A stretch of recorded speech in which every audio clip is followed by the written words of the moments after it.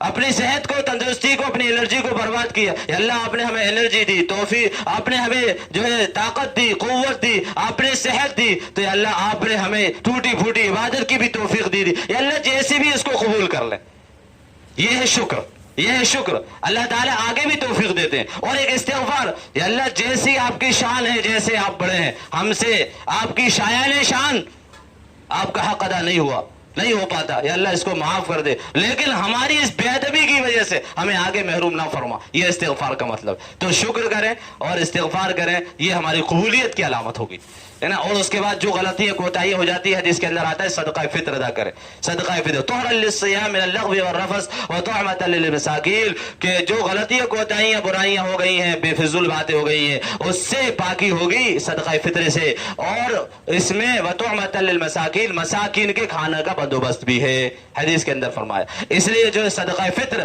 ہر مرد اور عورت کی طرف سے، بلکہ نابالغ اولاد کی طرف سے بھی ہے صدقہ فطر۔ اگر وہ صاحب مال نہیں ہے، ان کے پاس نہیں ہے، تو ان کے والدین ان کا صدقہ فطر ادا کریں۔ 50 روپے، یہ 50 روپے شریعت نے دینے کی اچھی طرح سمجھے۔ لوگ یہ کہتے ہیں کہ صاحب فطرہ کتنا طے ہوا؟ ارے کتنا طے ہوا؟ کون طے کرے گا اس کو؟ اللہ نے طے کیا۔ جس چیز کو اللہ کے نبی نے طے کر دیا اس کو کون طے کرے گا؟ ہر سال تھوڑی نہ نیا طے ہوگا، وہ تو اللہ کے نبی نے طے کر دیا۔ بھائی 1.25 کلو گیہوں، کتنا؟ 1.25 کلو گیہوں، وہ تو طے ہو گیا حدیث کے اندر۔ ہر سال تھوڑی طے ہوتا ہے کہ سب کتنا طے ہوا اس بار؟ ارے وہ تو ہر سال اعلان اس لیے کیا جاتا تاکہ ہمیں معلوم ہو جائے ہمیں فطرہ دینا ہے، اور ہم آگاہ ہو جائیں اور جلدی جلدی ادا کرتے رہیں اسے۔ یہ اور لوگ بار بار پوچھو کتنے دینا ہے، تو چلو ایک ریٹ کر کے بتا دیا جس میں عوام کا، جس میں فقیر غریب لوگوں کا زیادہ فائدہ ہو، محتاجوں کا زیادہ فائدہ ہو، اس لیے ایک ریٹ طے کر کے بتا دیا۔ لیکن اصلاً تو یہ ہے کہ 1.25 کلو گیہوں یا اس کی قیمت، 3.5 کلو کھجور، 3.5 کلو جو، 3.5 کلو کشمش، ان کی جو قیمت ہو 3.5 کلو کے حساب سے ادا کر دیں۔ اس سے کیا ہوگا؟ اس میں اگر اللہ تعالیٰ نے وسعت دی ہے تو پھر 3.5 کلو والا وزن لینا چاہیے، کشمش، جو اور کھجور کا۔ اس میں غریبوں کا زیادہ فائدہ۔ ورنہ جو ہے آخری تو یہ ہے کہ 1.25 کلو گیہوں یا اس کی قیمت کم سے کم 50 روپے ہم دیں، یہ بچوں کی طرف سے بھی ادا کرنا چاہیے، چاہے بچہ چھوٹا ہو اس کی طرف سے بھی ادا کرنا چاہیے، غریب آدمی کو بھی کوشش کرنا چاہیے کہ وہ جو ہے صدقہ فطر ادا کرے۔ اللہ تعالیٰ عمل کی توفیق نصیب فرمائے۔